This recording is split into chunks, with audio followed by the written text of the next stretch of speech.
ए फुलारी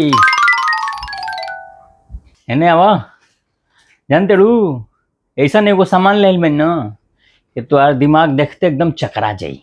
हाँ लेकिन एगो शर्त बाटे। कौन शर्त बाटे? शर्त ई बा कि एके देखले के बाद एकदम शांत रहबू, ठीक बा? बौरइह मत। हाँ बता देता नहीं। ठीक बा तो ल देखा है कि अरे साड़ी आई लगा ये। अरे वाह, ये तो बहुत खूबसूरत बा। रुका तनी आराम से बैठ के देखी। आओ बाबू, अब देखो साड़ी साड़ी आया है।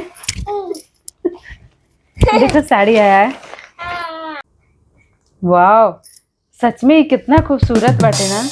बहुत प्यारा कलर बा ये। कैसे पता चल जाला ता लोग के औरत लोग के पसंद?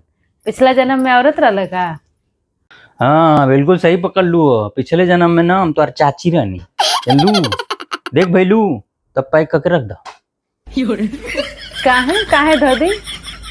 अरे धो दो, रक्षाबंधन होता ना। अरे हमके मालूम बा, हम रक्षाबंधन पे पहिरा। ना बिल्कुल ना। हाँ मतलब? अरे मतलब ई बा कि ई राखी के गिफ्ट खातिर लाइल बनी। हाँ रक्षाबंधन में देवे खातिर लाइल बनी भाई।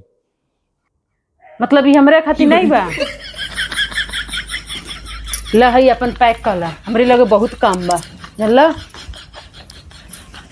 कहाँ हो फुलरी? अरे तनी पैक कर दो। ए कहाँ जाते हो?